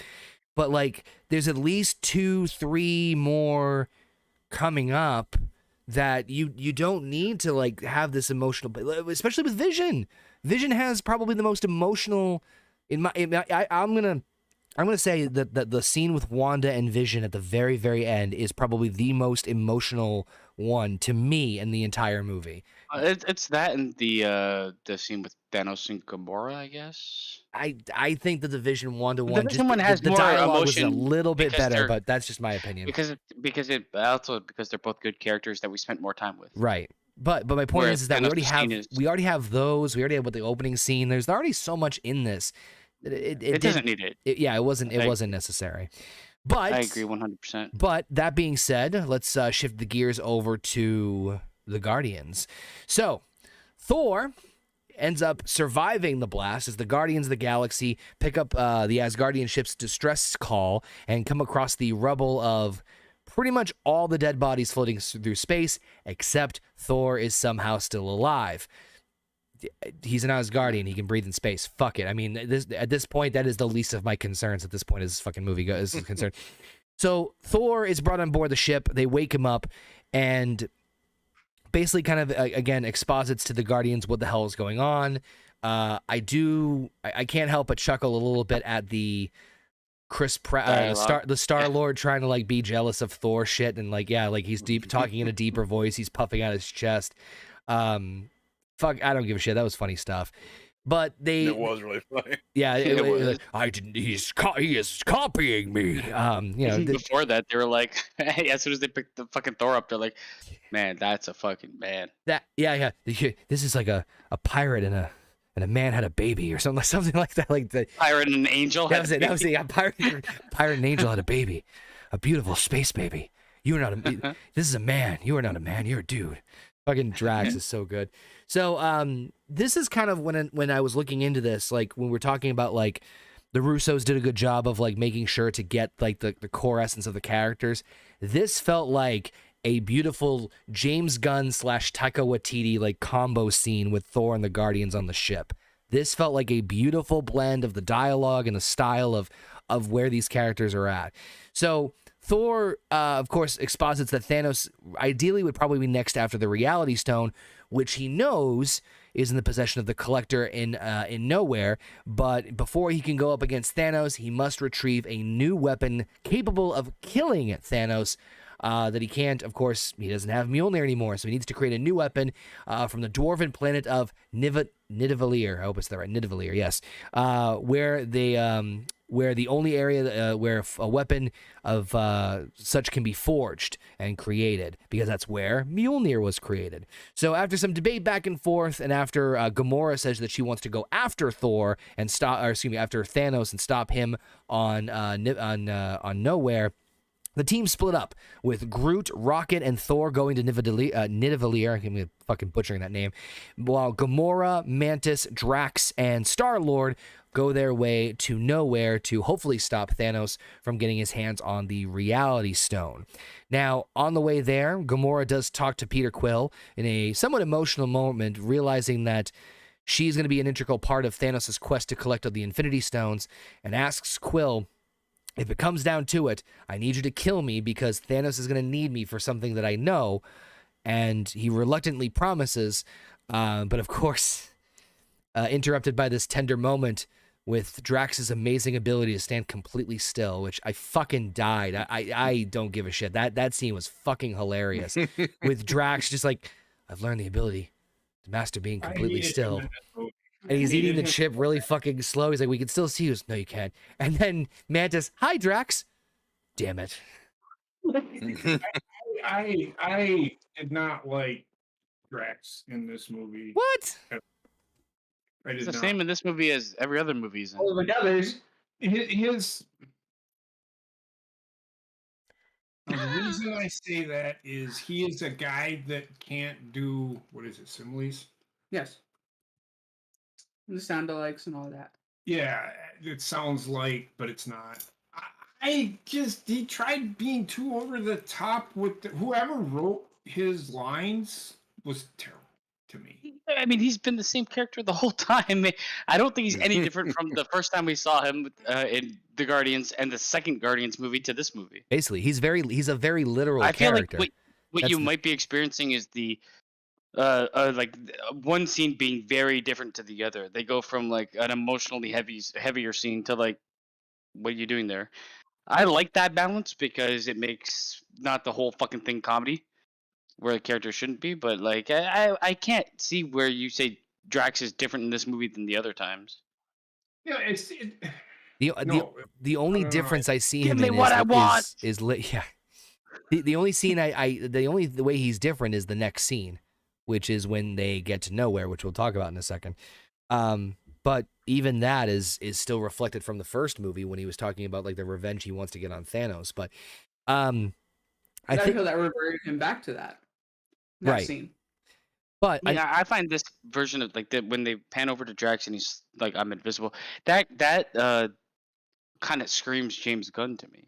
After watching what we've seen in Peacemaker and stuff like that, it does. And like when we were talking earlier about like them having producer roles and them being involved, this is why this movie is in my mind so good, because you see it on screen. It plays out that way.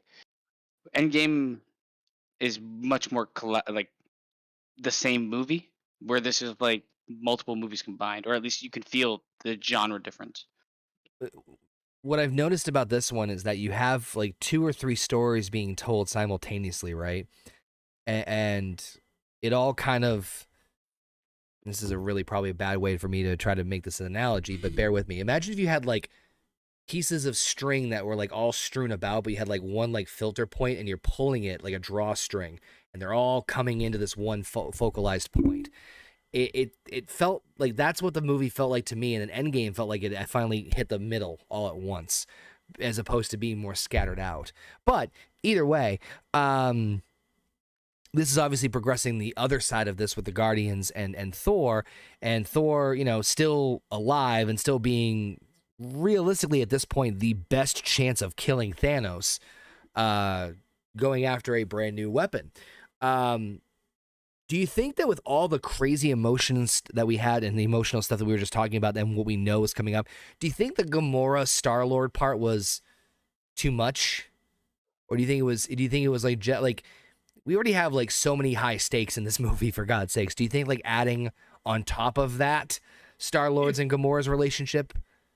I don't want to move too far ahead, but I can say this: if it didn't, it wouldn't have made what happened work. I don't want to spoil the rest of the movie because Wow. You can allude to it, don't worry. I mean, it wouldn't have had as much gravity if nothing happened. Does that make sense? Yes. Yep. If what we seen later on in the movie wasn't going to affect, that scene there, I would say it wasn't needed. But it was. I actually think it, outside of just what happens later, it definitely was, because like Gamora's story is Thanos' story. She is the centerpiece to telling Thanos' story. And no, but this moment is not just about like what happens between her and Quill later. It's also about her being basically slave owned by Thanos for so long under some sort of weird PTSD fused father-daughter thing. That this is why this needs to happen. It shows the audience the fear she has for someone that has taken care, and I do that in quotations, over her.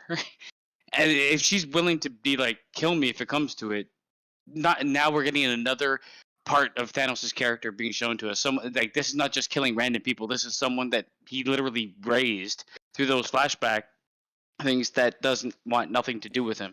This was something else I meant to bring up too, because we do see the flashback of when, in this part, we see the flashback of Thanos taking Gamora under his wing, where they show the execution of half of Gamora's people, presumably including her mother, where they even show like Gamora being separated out from her mother. And the only thing and again, this is nitpicking at this point, is there a reason Thanos chose Gamora? Or is it just like, cause like it just showed like oh, she's just wandering around like, what's your name? Oh, you're a fighter. It's like she didn't fucking what? She didn't. I don't think she did anything to showcase. Like, it'd be different She if like separated herself from one of his guards to try and find her mother. That's what it was. She got out from the chaos that his guards were creating. She retaliated when everybody else was just following. Right. Oh, I didn't catch that then. I mean, it's very subtle, and it's not like a great way to show it, but nonetheless, it does happen. I mean, it just would have been different if like she kicked the shit out of two guards, and it's like, oh fuck, She's like 1 year old. Right.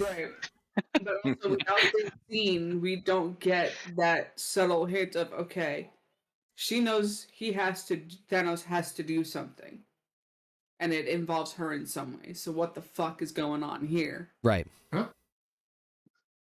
That's the gravity of it happens in the next scene. I know that. We don't get that suspenseful, okay, why is Gamora now so important to Thanos aside from being his daughter? I think y'all are missing my point here. I get it. I get all that. My point is, it needed to happen. This needed to happen, and not with the reason that I said what I said, if you'd let me finish, because you keep putting your hand up, driving me fucking nuts. That one too. Is that I don't want to spoil it, but you know what happens. What happens later on in the movie is it for Quill doing what he does. Yes. Thanos is done for. I agree. Right. And that's why I'm saying what I'm saying with the interaction between her and Quill. Yeah. All right. I said what I said, and I meant what I said. It builds character for both, and it builds character for Thanos. Like, this is definitely, in my opinion, and 100% builds needed. The story of the overarching part of the story. But that was my only point to that. I totally agree with what you're saying. You're right that it's an integral part of the story. Obviously, I don't know. Part of me just felt like, I don't know. Maybe it just felt a little shoehorned in at some point, because I mean, obviously, we know that I can agree with. if what happens later doesn't happen, is what my point is. I would agree with that. Right. I don't know. Maybe that's just me. It felt a little I'm gonna say it felt a little off. rushed, With Drax after. but it's a movie and you kind of have to rush things along. In a TV show, I think you would have been given a lot more like time to develop why that is important. Right. But they had to like hit things when they hit them. Yeah. I'd say that the scene is important. It's not my favorite scene, but at least it like Gamora's character is very important to this Right, and specific it's movie, right? I get it. It's tough because there's so much shit going on at once too. So it's kind of like I get it in the bigger scheme of things too. I don't know. Part of me felt like, oh, now Gamora's important. Okay.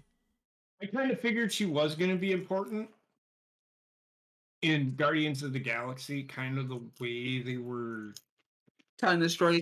Say the B word, booking her in this movie. Yeah. They were bigging her up in fucking Guardians, and for this reason, I guess. Yeah. But then in Guardians, she does say that she was Thanos' daughter, so you know she's gonna have some effect in this movie somewhere along the line. Right. It's also a great way to integrate the Guardians of the Galaxy into the overall arcing story of the Avengers, in my opinion. Mm-hmm. I mean, they're not original Avengers, but I can honestly, personally, I like the Guardians of the Galaxy better than I like the Avengers, to be honest with you. I enjoy them. I enjoy them all. So, meanwhile, when the Guardians do arrive in nowhere, Thanos ambushes the Guardians. Even though the Guardians actually try to see if they can get the one up on Thanos, and I actually really like this scene. Gamora like storm rushes in Thanos and presumably kills him, like stabbing him not only in the throat, but using the infamous dagger that was seen in the flashback showing about the idea of proper balance, and presumably kills Thanos. However, it's quickly realized that that is not the case, as we see Thanos reveals that he already has possession of the Reality Stone and wipes away the facade that is going on, seeing nowhere, burning in the background, which I thought was really fucking cool. Side note, I love how at the beginning when he's like torturing the Collector to find out where it is, and if you watch when the Reality Stone's wearing off and you get to the Collector being trapped in there, he's just waving goodbye and he disappears. Thanos, of course, captures Gamora. We see Star-Lord do a moment where he looks like he's going to try and destroy her, and after some back and forth and intense debate of whether or not he was going to do it or not, finally pulls the trigger, only for bubbles to be blown as Thanos is again still in control of reality and uses the Space Stone to escape with Gamora. I love what he says with his departure, though. I like this one. I like this one, and then just boom, he's gone. I would say, I got some questions like, why is Thanos a 5-year-old? Right? he turns Mantis into a Jack in the fucking box or whatever, and he cuts up him fucking Drax into cubes, and then he makes everything into bubbles. I'm like, you think if you had the Reality Stone, you're dead sitting killing half the population of everything? Why doesn't he see go with a bit more adult-oriented changes? What? He can kill them. He can kill them at this point, can he, Thanos? But he hasn't been shown. He hasn't been shown to technically be like a sadistic killer. This is where like outside of the flashback with Gamora, he let Thor go. He's let people go because ultimately I think he wants like he doesn't want to be the person passing judgment, but he just wants judgment to be passed. Right. If that makes sense. Makes sense to me. What about you, Frank? Any thoughts on the scene over in Nowhere? Like you guys said, I love the visuals of him, using the Reality Stone to show what was actually happening when she thinks she kills him, and the way it transfers. That's just a great round, like panning shot that they make. That was really cool. Also, they do a lot in this movie to connect Thanos to remind you of the connection between Thanos and Gamora, because once again, this is a very Thanos-centered film. This is ultimately his standalone film. Yep. And him being the daughter of Thanos, and everything they've been through together, from when they first meet on her home planet when he wipes out half of her people, to building her up and training her into being the warrior that she is. Those two are very much intertwined. and that's also what makes the scene later on in the movie at the mountaintop when they're getting the Soul Stone is what makes that scene that much more impactful. Is that they spend a good portion of this movie reminding you that that the relationship, while complicated, is very, very powerful, very emotional, and it's very strong. Which when we get to that same basement, you asked a question one of the last few times that we were on Discord with just us, not doing a show or anything, about this specific part. So when we get there, I have something to bring up about it. Yeah, she's pissed. I'm not really pissed, but Hope not. So at this point, Thanos reveals that he knows that Gamora already knows the location of the Soul Stone after prying information out of a tortured Nebula. So at this point, he captured Nebula, revealing that Nebula snuck aboard the ship to kill him, and she almost got successful, which I was just like, that's a glance over fact that she almost succeeded in killing Thanos, but okay. And he torches his Nebula to ultimately get the location out of Gamora, of where the Soul Stone was located, which of course was Vormir. So Thanos ultimately does take Gamora and travels to the planet of the Soul Stone, Vormir, where it is being guarded by a somewhat familiar face, none other than Johann Schmidt, the Red Skull. Not portrayed by Hugo Weaving, unfortunately, but pretty close voice actor, but either way, Red Skull is now the Stone's Keeper, and after some little bit of dialogue and some vague instructions, it is revealed that in order to capture the Soul Stone, a sacrifice must be made, a heavy price, and it must be retrieved only by sacrificing the life of someone that the person truly loves. And despite his reluctance, Thanos tearfully throws Gamora off of the tall cliff to her death, and is ultimately granted the Soul Stone. Now, I love pretty much everything about this scene. Again, the emotional, the score again with the scene of like, there's no dialogue when he like grabs her by the wrist. I'm sorry, little one. And you can see the emotion in his face that he is very reluctant to do it. But I'm kind of surprised that he didn't know that's what needed to happen, because why else would he have brought Gamora with him? Yeah, it's so the movie could happen. That's the only part I was scratching my head about. I agree with you. It's he like was- he came prepared without knowing what the fuck He was needed. surprised to see, like, when Red Skull revealed what the cost was, he acted surprised. Or, I mean, maybe he did know and it was a I don't fucking know. I would have preferred him, like them saying that there was something there that he knew beforehand, before going there. I'd rather have an interaction beforehand where he knew what was needed, instead of it being like the stars have aligned for you to be able to do this all at one scene. Yeah. You know?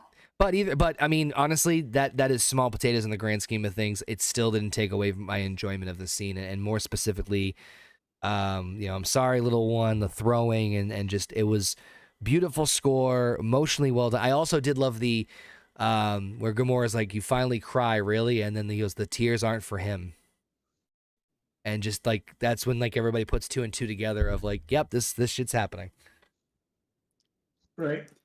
And see, for me, I don't think he was really mourning the loss of He was. her herself, but more what he morphed her into.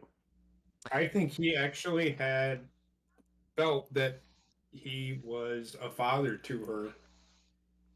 Even though he's a twisted fuck, like he spent time. Like the thing is, you can't just I guess raise somebody and train them to be what she ends up being, and not have some sort of connection. His connection might not be like what a regular like father or daughter would be, Right. but I don't think he has any other connections at all. So like this might be the most meaningful to him. I also in that way, you know. I also forgot to I did accidentally glance over the very, very good scene with the two of them at Thanos' throne, where Gamora is basically, Thanos is saying that he's the he explains his plot basically, or his purpose, saying that there's finite resources, not enough to go around, and I saved you from I saved you, Gamora, from an existence where you went to bed hungry every single night, and now now everything's prosperous over there, and the universe needs correction. And I'm the only one with the will to act on it. And she's like, "Who are you to decide this? Like, who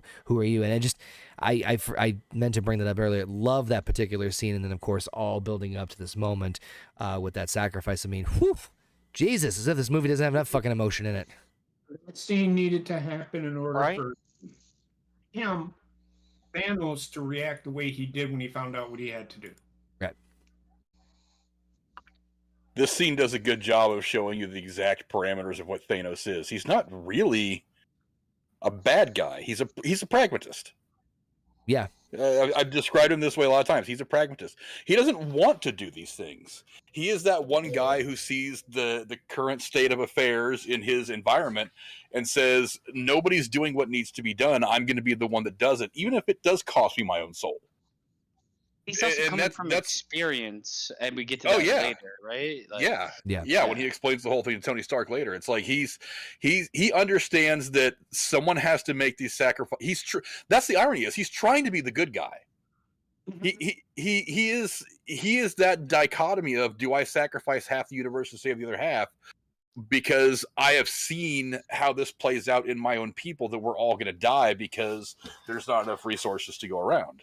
So he says, you know what? If I have to sacrifice my own soul to save all these people, then so be it.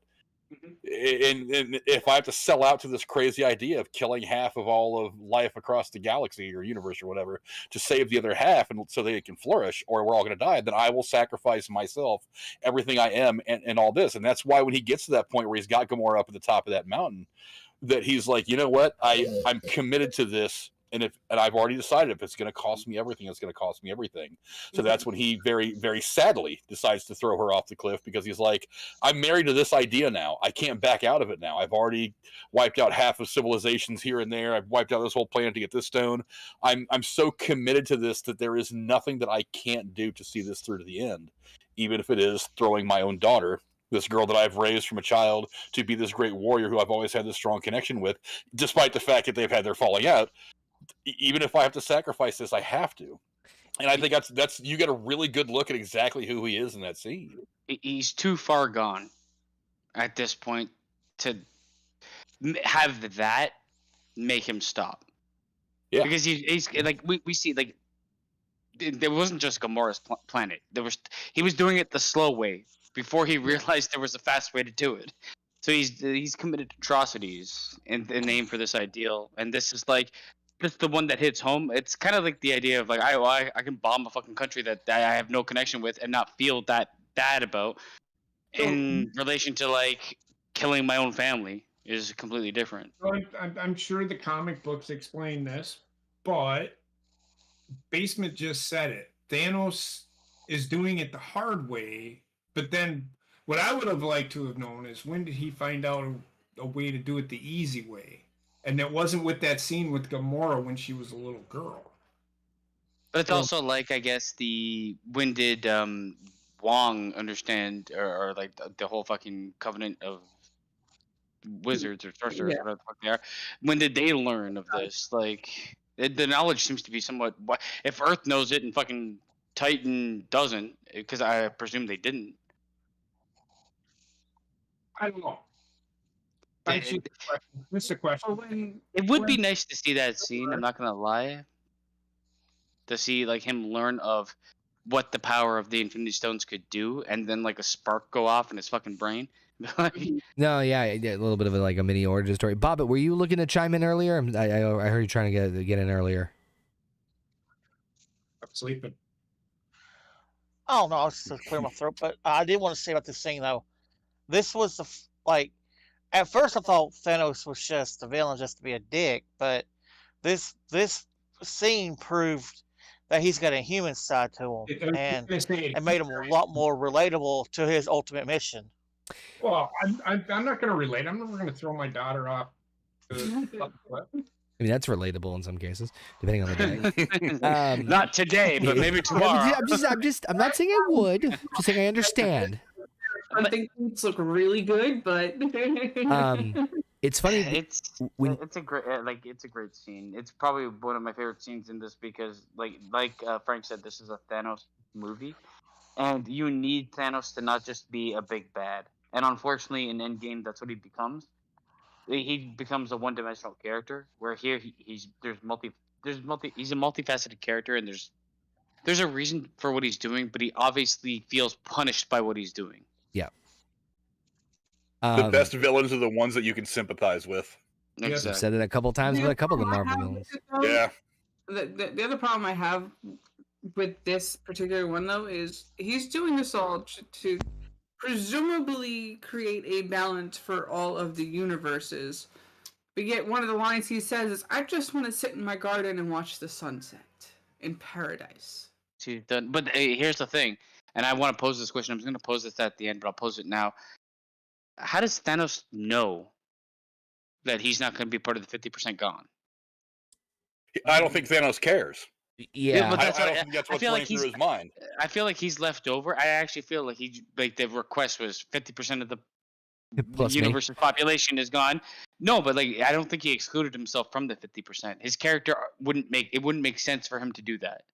Well, I think he would have been just fine with that if he'd have gotten Yeah. the stone, snapped his finger, and then he started to fade away. He'd have been like, you know what? I accomplished my goal. I I'm actually perfectly would've- fine with what's happening right now. I don't know if I'd prefer that to happen or not. Well, I'm saying he would. For the movie, Yeah, it would be no, terrible no, because but, he could have had Endgame.